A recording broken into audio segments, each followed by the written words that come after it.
नाही, या चर्चेमध्ये आम्ही आक्रमक पद्धतीने शेतकऱ्यांची व शेतकऱ्याच्या परिवाराची भूमिका मांडणार आहोत।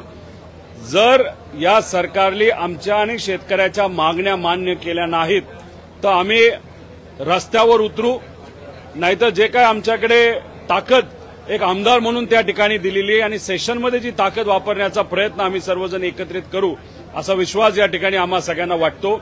आणि हे जे सगळे आश्वासनं आहेत, जिथं कुठं घडलं असेल अशा गोष्टी या महाराष्ट्रामध्ये अनेक ठिकाणी घडलेल्या आहेत। माझ्या मतदारसंघामध्ये सुद्धा एक टेक्सटाईल मिल होती कोऑपरेटिव्ह, त्या टेक्सटाईल मिलला 2019ला मान्यता मिळाली, 19ला 9 कोटी रुपये देण्यात आले आणि मग त्यानंतर फक्त लोकांना दाखवायचं होतं की इथं विकास कुठेतरी सुरू आहे। पण ज्या टेक्सटाईल मिलसाठी 9 कोटी रुपये दिले ते एका व्यक्तीला हडपले असं आमचं त्या ठिकाणी मत आहे आणि तो सुद्धा मुद्दा आम्ही मांडत आहोत। त्यामुळे तुम्ही म्हणत आहात अहिल्यानगरमध्ये 7 कोटीचा विषय आहे, हा फक्त 7 कोटीपर्यंत थांबत नाही। हे जर अख्ख्या महाराष्ट्रामध्ये आपण जर बघितलं ठिकठिकाणी, जर तुम्ही विमा योजना घ्या नाही तर इतरही सर्व योजना घ्या। अरे बाबा, त्या निशिकांत दुबेंना एवढंच मला सांगायचं आहे की असं बोलून चालत नसतं। अशा पद्धतीने तुम्ही दिल्लीत बसून जर बोलत असाल आणि खरा तुमच्यात जर दम असेल तर एकदा महाराष्ट्रात येऊन तुम्ही त्या ठिकाणी दाखवा। आम्ही कुठल्याही भाषेच्या विरोधात नाही, आम्ही म्हणत आहोत जो महाराष्ट्रात जन्मला, जो मराठीचा मान सन्मान ठेवतो तो मराठी माणूस।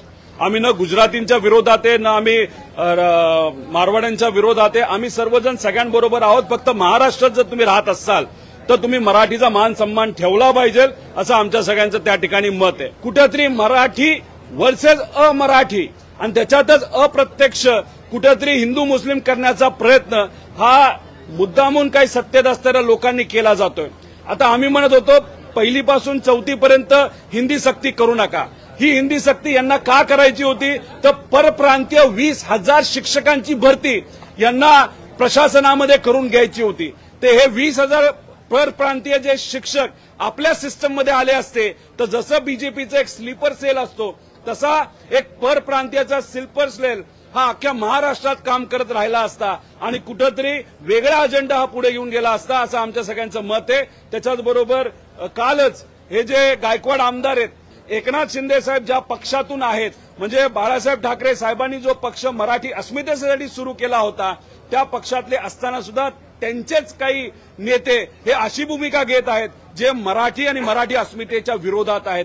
मग असं कुठेतरी आपल्याला म्हणावं लागेल, हे जे छोटे छोटे नेते आहेत एकनाथ शिंदे साहेबांच्या गटाचे, त्यांना कुठेतरी आता अंदाज आलेला आहे येत्या काळामध्ये आपलं काय चालणार नाही, चला बीजेपीकडे। म्हणून बीजेपीची जी भूमिका आहे, बीजेपीचं जे म्हणणं आहे ते कुठेतरी हे सर्व नेते प्रत्यक्ष अप्रत्यक्षपणे बोलून दाखवत आहेत, पण त्यांच्या बोलण्यातून काय होतंय तर मराठी अस्मितेला ठेच पोहोचत आहे हे मात्र सगळ्यांनी त्या ठिकाणी हे बघा हे समजून घ्या ना। सुशांत सिंग राजपूतचा विषय बिहार इलेक्शनच्या समोर आला। आता हा सुद्धा भोजपुरी जो कुणी कलाकार आहे, आता भोजपुरी पिक्चर कसे असतात हे आम्हाला माहित नाही, तो तिथं बोलून काय बोलतोय की महाराष्ट्रात येऊन मी दाखवतो, म्हणजे कोणाला चॅलेंज करतोय तर महाराष्ट्रामध्ये असणाऱ्या मराठी लोकांना। आणि मी सातत्याने हेच सांगतोय, मराठी माणूस कोण, जो महाराष्ट्राचा मान सन्मान ठेवतो, मराठीचा मान सन्मान ठेवतो, हा मराठी माणूस। आणि या मराठी माणसाला हे भोजपुरी ऍक्टर जे भाजपचे सर्व पदाधिकारी आहेत इथं येऊन जर चॅलेंज करत असतील तर मी त्याला सांगेल एकदा येऊनच दाखव, मग बघू तुझं काय होतंय। कारण महाराष्ट्रात येऊन जर कुणी मराठी अस्मितेवर आणि महाराष्ट्राच्या अस्मितेवर बोलत असेल तर आम्ही खपून घेणार नाही। फक्त बिहारच्या इलेक्शनला मदत व्हावी म्हणून भाजप या कराबत्या करत आहे, हे सगळ्या मराठी माणसांनी जाणून घ्यावं।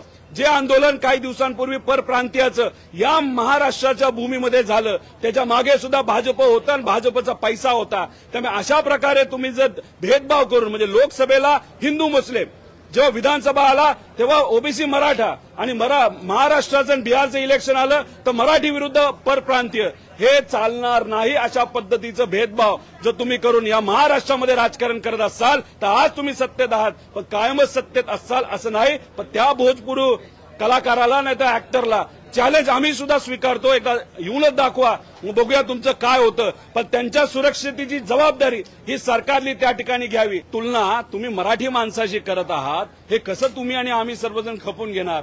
त्यामुळे स्टेटमेंट देत असताना जरा विचार करून तरी तुम्ही स्टेटमेंट द्यावे। मराठी माणसं जी या महाराष्ट्रामध्ये यांना तुम्ही तर दहशतवादी म्हणत असाल, हे आम्ही सर्वजण कसे खपून घेऊ?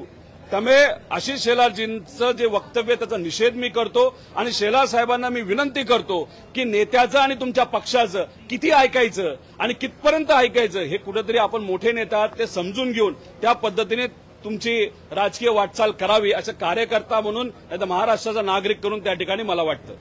गोडसे हे गेले पण त्यांचे विचाराचे वारसदार आज सुद्धा राहिलेले आहेत. पण अनेक वेळा गांधींच्या विचारावर आघात झाला, किती वेळा विचार तोडण्याचा संपवण्याचा प्रयत्न झाला तरी गांधींचा विचार हा संपलेला नाही आणि तो संपणारही नाही.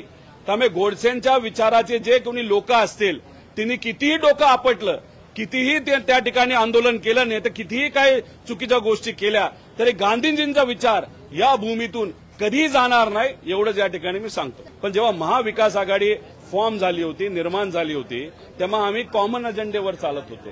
एक कॉमन अजेंडा घेऊन पुढे चाललो होतो. तो विकासाचा होता, एकता होता, समानता होता, शिक्षण होतं, शेतकरी, कष्टकरी, युवा, विद्यार्थी, महिला, सुरक्षता या सगळ्या विषयांवर आम्ही एकत्रित आलो होतो. आणि त्यानंतर या तिन्ही पक्षामध्ये कधीही असं स्टेटमेंट झालं नाही ते दुसऱ्या पक्षाच्या विचाराला अडचणीत आणेल. त्यामुळे आता राज ठाकरे साहेब जर उद्धव ठाकरे साहेबांबरोबर येत असतील आणि महाविकास आघाडीचा जर ते एक सदस्य बनण्याचा विचार करत असतील तर मग कॉमन अजेंडा त्यांना सुद्धा लागू होतो.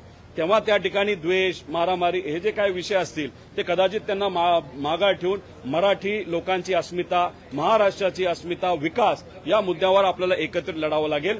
जो खऱ्या अर्थाने महाराष्ट्राचा धर्म होता, संतांचा विचार, महापुरुषांच्या विचाराचा महाराष्ट्र होता, याला तडा जर कुणी आणली असेल तर फक्त आणि फक्त भाजपने आणली या सर्व नेत्यांनी आणली.